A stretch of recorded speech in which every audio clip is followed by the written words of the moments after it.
Une rencontre de haut niveau a eu lieu le 10 juillet 2025 à Bangui entre le gouvernement centrafricain et deux groupes armés, notamment l'Union pour la paix en Centrafrique UPC et le groupe Retour, Réclamation et Réhabilitation 3R, en présence de garants et facilitateurs de l'accord politique pour la paix et la réconciliation en République centrafricaine APPR-RCA. Ce cadre de dialogue vise à lancer les opérations du programme de désarmement, démobilisation, réinsertion et réintégration DDRR pour ces deux groupes armés et leur offre l'occasion de réaffirmer leur engagement en faveur du processus de stabilisation durable en République centrafricaine. Étape cruciale dans la mise en œuvre de l'APPR, cette rencontre s'inscrit dans le cadre de l'accord signé le 19 avril 2025 à N'Djamena entre le gouvernement centrafricain, l'UPC et le 3R, suite à des concertations soutenues par les garants et facilitateurs du processus de paix, en particulier les autorités tchadiennes.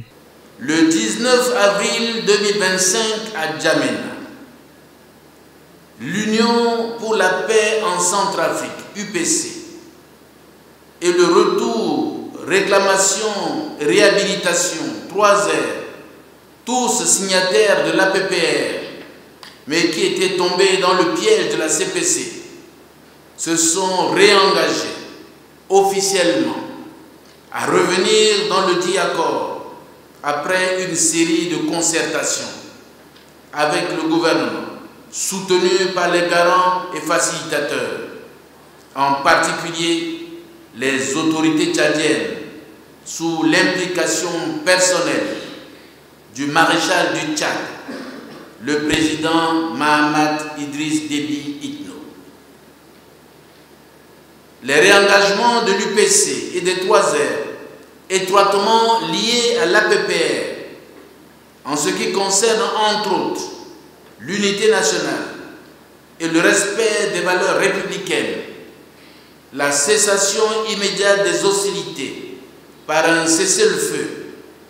la rénonciation définitive au recours aux armes et à la violence et la remise des armes au gouvernement dans le cadre du processus de DDRR donnent un meilleur espoir au peuple centrafricain. Le président de la République a aussi rappelé les progrès enregistrés grâce à l'APPR comme la réconciliation nationale, la restauration de l'autorité de l'État,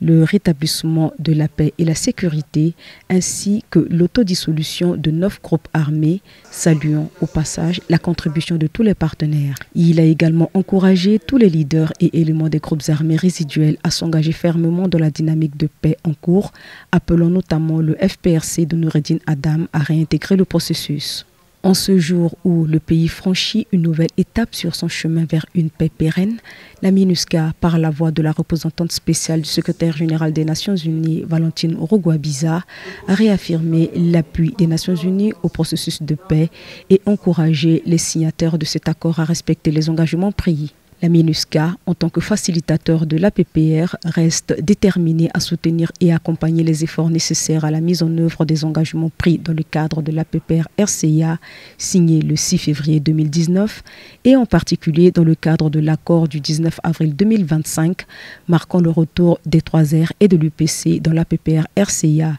a indiqué Valentine Rugwabiza. Nous sommes en train de parler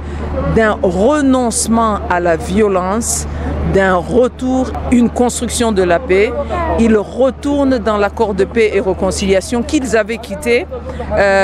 en 2021. Donc c'est un tournant majeur. Bien sûr, signer, se mettre d'accord, c'est une chose. Mettre ensuite leur accord en œuvre avec les modalités, cela appelle non seulement un engagement, une grande volonté. Cette volonté, ils l'ont démontré par la signature, ils l'ont aussi démontré par leur présence physique. Aujourd'hui, ici, avec leurs équipes rapprochées, mais sur le terrain, cela va vouloir dire la démobilisation des éléments armés, la démobilisation, le désarmement et la réintégration. La cérémonie a été clôturée par la remise symbolique d'armes par les deux chefs de l'UPC et de 3R. Elle se poursuivra à Maloum, dans la Ouaka, où est prévu le désarmement de 500 combattants.